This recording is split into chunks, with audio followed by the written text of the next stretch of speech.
Hello everyone and welcome to what looks like a bumper of a race card in the Everest day from Randwick. Full 10 race preview today, and I can't wait to get stuck into it because I think there's some really good chances on this card. I really like a couple and I can't wait to share them. We have been doing pretty well in Sydney for the past 3 to 4 weeks, so let's hope we can continue that form onto this week. I found a couple at a price too, which is always good. But we'll start off with looking at how we did last week. So there was only 5 races we previewed last week, and we had 3 horses in 2 of those. But we'll start Atmospheric Rock, ran 4th. Yeah, Way to the Stars I was pretty confident on, made it my best in Sydney. And it ran 2nd, just beaten a Nostril by Stanislaus. It paid a good price, $6.50. King's Gambit won at $5. I was pretty happy about that. In race 7, Who Yamal just got done on the line by Montefilia. Also had Zayrek, who placed 4th, and Hinged, who placed 7th. And finally in race 9, the Navision, She's All Class, placed 11th. Call Die placed 5th. And at 60 to 1, Dolcini placed 3rd. So that was a little consolation prize at the end of the day. So despite only having one winner, I thought it was a very good day, and it could have been even better if Way to the Stars had got up and Who Yamal could have held on. But we move on to this week now. The rails out 3.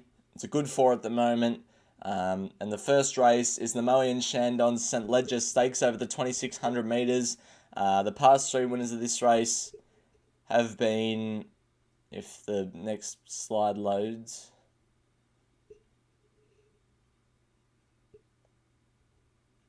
if it loads, I'll give it another 10 seconds, and if it hasn't loaded, then I'm going to try again.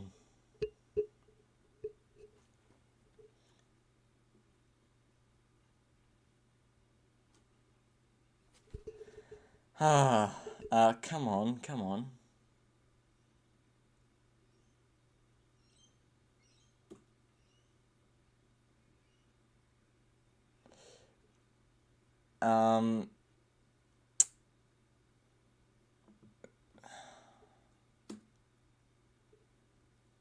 While we wait for that to load, I'll just, I don't really know what to do now because I need my slides to guide me. You can obviously skip this. Watching back on replay, this might take a while.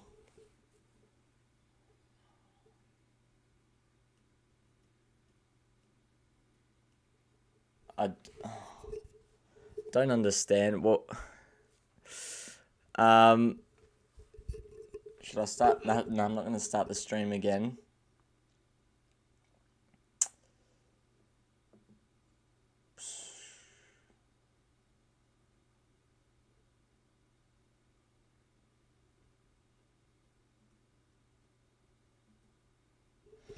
Okay. I'm going to get out of this presentation. I'm going to start again. But it's going to have a few of my slides on the side. Even when I press the escape button, it doesn't work. Great start to an Everest preview. Can't even get... The screen's just frozen completely. It can't be because I can switch to Racing Australia and that works fine.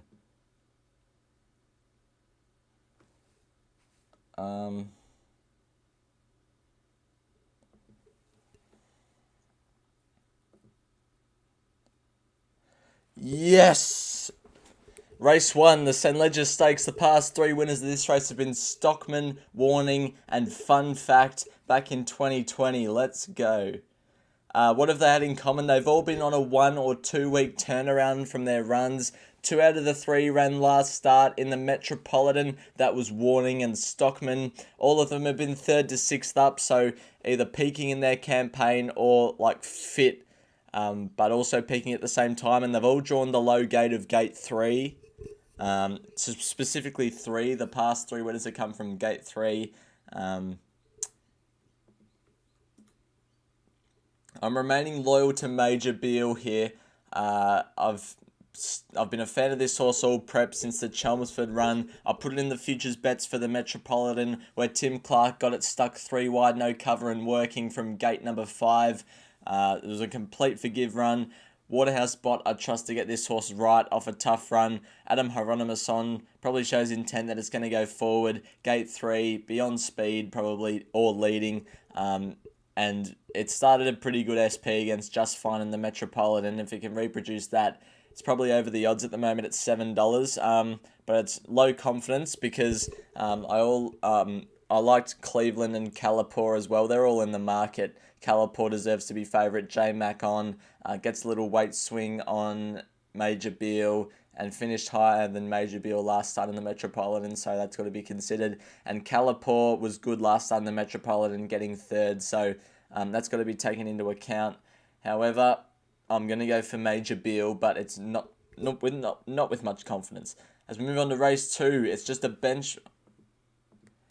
the World Pool Handicap, a benchmark 78 handicap over the 1400 metres.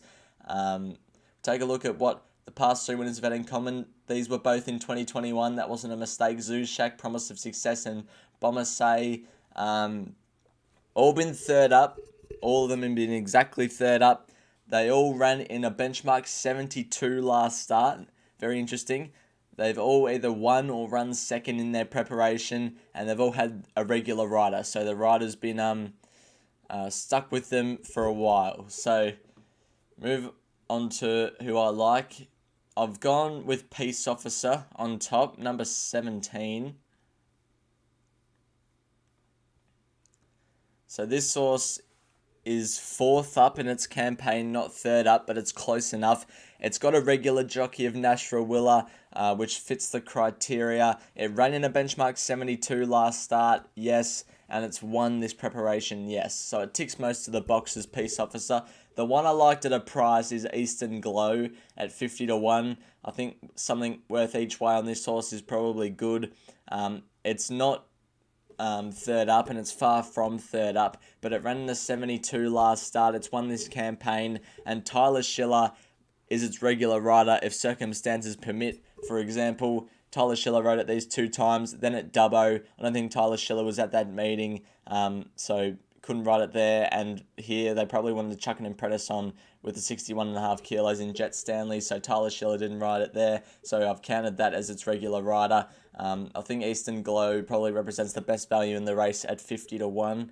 But I'm keen on Peace Officer on top in the benchmark 78 World Pool Handicap. Over 1400s, move on to race 3. I think it's all stakes races from now. Race 3 is the listed Reginald Allen Quality over the 1400 metres, I believe, for the 3-year-old fillies. Past 3 winners of this race have been A Lot More Love last year, Fangirl the year before, and Forbidden Love the year before that. What have they all had in common? They've all started under $10 at the jump. They've all been 3rd to 4th up, so just peaking in their campaigns. 2 out of the 3 horses started as an odds-on favourite in a maiden last start. The only one that didn't do that was Forbidden Love in 2020. It came through, I think, the Heritage and a couple of other listed 3-year-old sprints. And then also, all of them had a 3-week plus gap between runs. I like Kundalini, the toppy. Started odds on, well, didn't start odds on favourite, but was odds on favourite for majority of the betting at Canterbury last start on the 13th of September. Has had 3+ weeks in between runs. What else have I put? It's under $10 SP. It's not 3rd to 4th up, it's 2nd up, but it's close enough. So I think Kundalini is a good chance. The only question mark on a normal form perspective would probably be the 59 kilos with me. Forbidden Love won with 59, but Forbidden Love also ran in all these listed and group races, whereas Kundalini's just come through this maiden at Canterbury. But it was a $100,000 maiden, and it ran 3rd in the Millennium behind Learning to Fly last campaign. So I'm happy to have Kundalini on top. I reckon it represents value. I think there's a hot favourite in Arctic Glamour, so we'll see what that horse has. I'm going to count that as starting an odds-on favourite in a maiden last start. It's 2nd up, not 3rd to 4th up.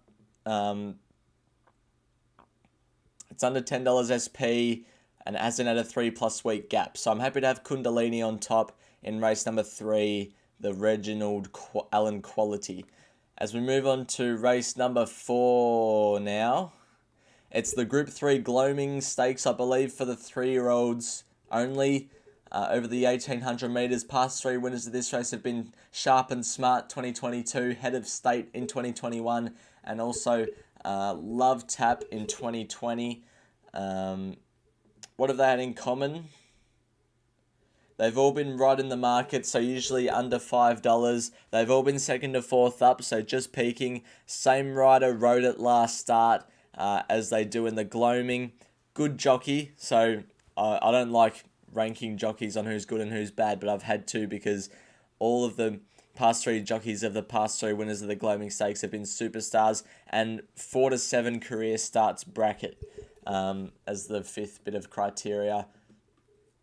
So the one I like is Tom Kitten. It is the favourite. It's right in the market, which is good. It's second to fourth up. It's fourth up, which is good. It's had 8 career starts, moving on to its 9th career start. So it's not fitting that criteria in that aspect, but it's being ridden by Nash Rawiller again, and Nash is a good jockey. I think Tom Kitten deserves favouritism and will be hard to beat. If there's anything else that I liked, it'd probably be Ravello, number 7 at a price, but I think Tom Kitten deserves favouritism and should be winning the Gloaming. As we move on to race 5 now, the Kosciuszko over the 1200 metres. The past 3 winners, Front Page, Art Cadeau, and It's Me. What have they had in common? They've all been under $10 starting price at the jump. They've all been coming off a freshen up or break, so either coming off a spell first up or a freshen up. Started favourite last start and regular rider.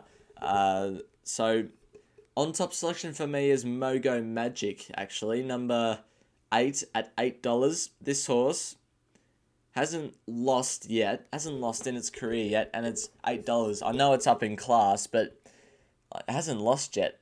It's a bit like Stapati. It hasn't lost, and we don't really know how good it is against better horses like Militarize. We don't really know how good Mogo Magic is against better horses like, what's it called? Opal Ridge.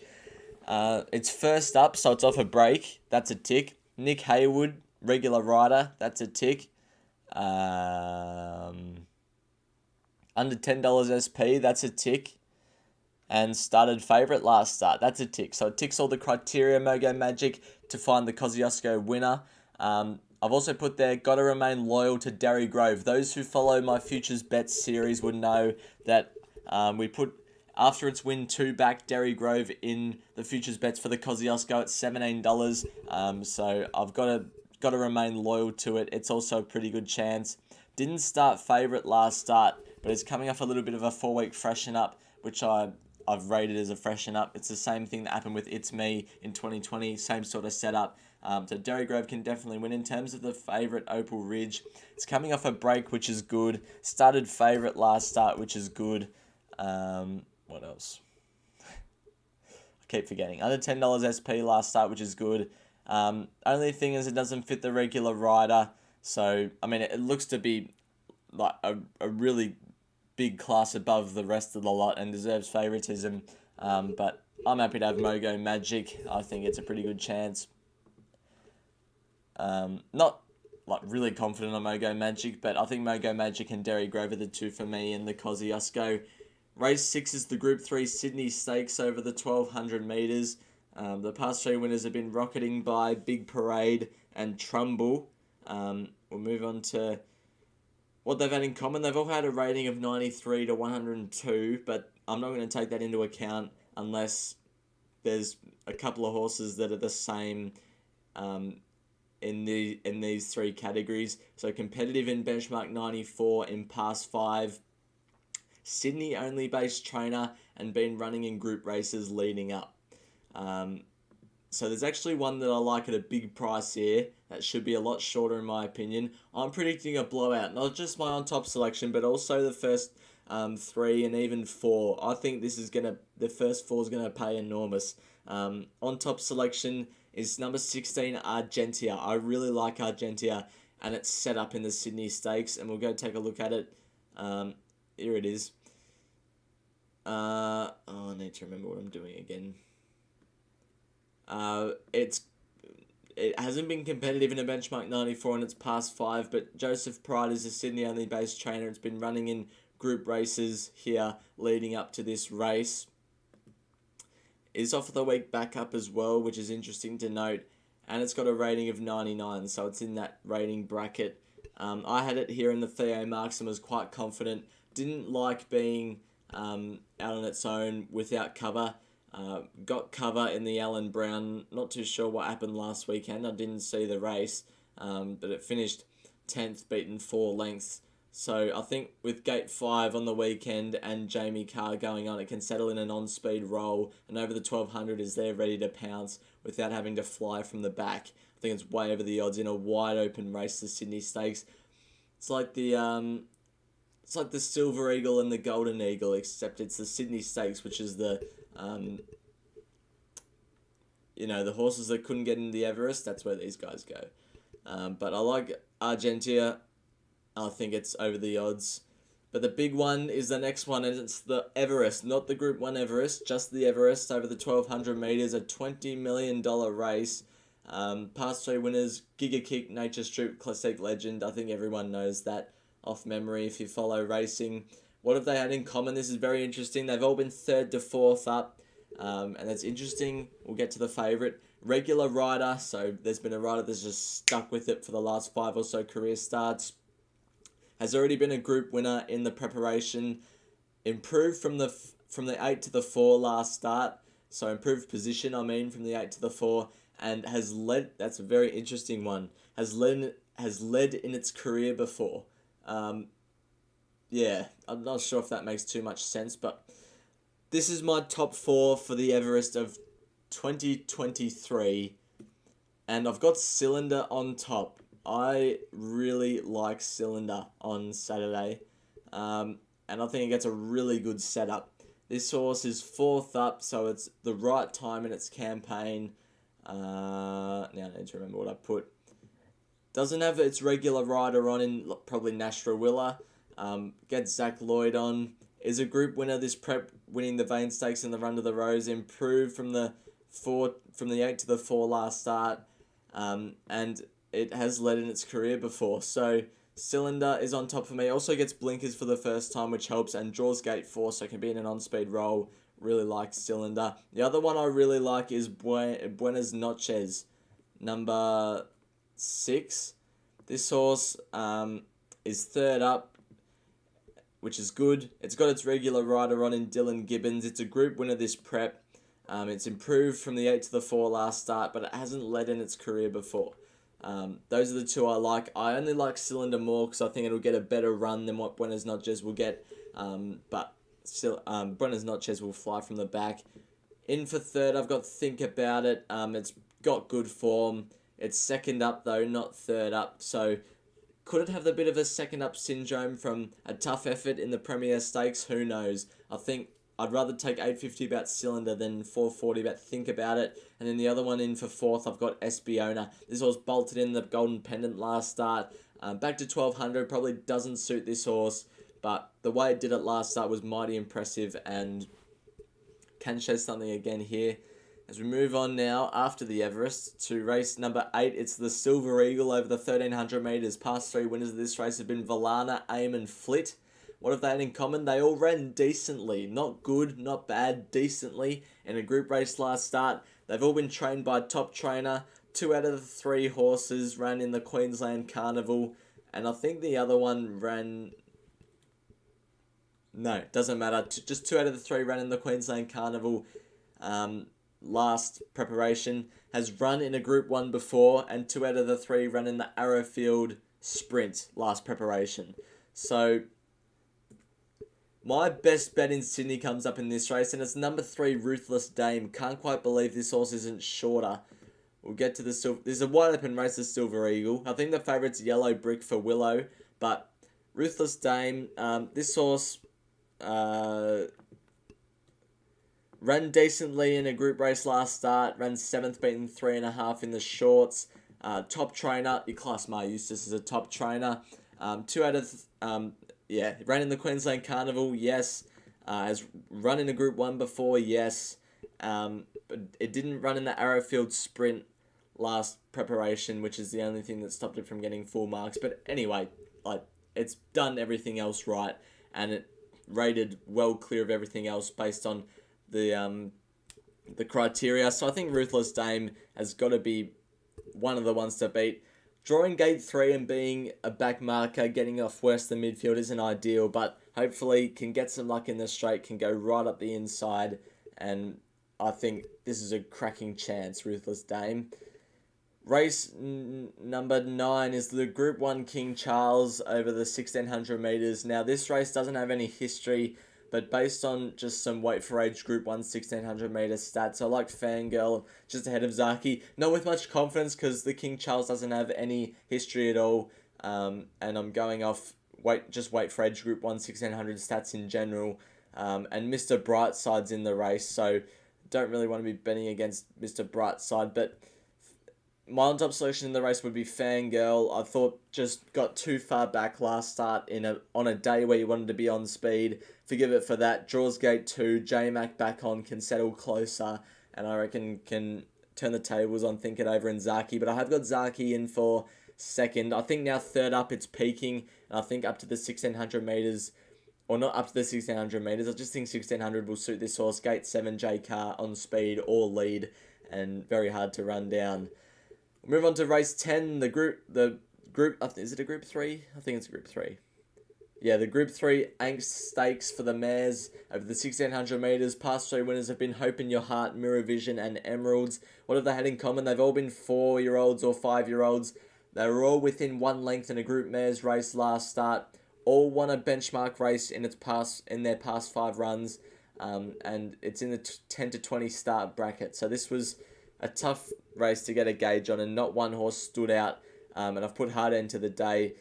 If I had to have anything on top, it'd be number 6, Soul Choice. Won a 78 last start, which is good.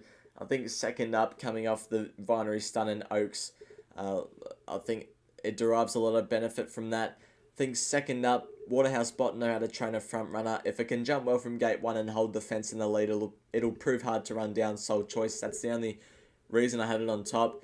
Next best are Avebury, which can definitely win for J-Car, and Osbred Flirt for Willow. But the big value, I think, is number 15, Into Summertime. Don't think it's much of a winning chance, so maybe a 1x3, 1x4 would be suitable. But K-Mac K-Mac's a pretty good jockey. This horse draws the car park, so you're probably straight off it. But it's won a benchmark race in its past couple. What else have I put? It's a 5-year-old. It wasn't within a length in a Group Mares race last start. It's in the 10 to 20 start bracket, so that's the only reason. But hard end to the day, definitely. So we'll get on now to Saminator's final thoughts. All 10 races. How good's this? Major Beal in the first with low confidence. Race 2, I like Peace Officer, and I think Eastern Glow is worth something each way at 50 to 1. Race 3, I like Kundalini. Not really confident on it, but I'm happy to have it on top. Race 4, Tom Kitten will be hard to beat the favourite. Race 5, the Kosciuszko. I like Mogo Magic, but can't go around without something on Derry Grove, because I've been stuck with it its whole campaign. Race 6, I like number 16 Argentina at a price. Deserves something each way. Jamie Carr, gate 5, good run on speed. Race 7, I like Cylinder in the Everest ahead of Buenos Noches. Race 8, Ruthless Dame is my best from Sydney on Saturday. Race 9, I've got Fangirl just ahead of Zaki, but there's not much in it. Low confidence. And race 10, Soul Choice, I have to have my on-top selection, but not extremely confident. And I think Into Summertime at $126 is worth a speckle, like a 1x3, 1x4 each way. But that's going to do it for this week's edition preview live stream of the Sydney races. Looks to be an absolute cracker of a card Everest Day. Can't wait to see all the racing. Can't wait to find out who all the winners would be. And hopefully we can get some. But until next week, bye for now.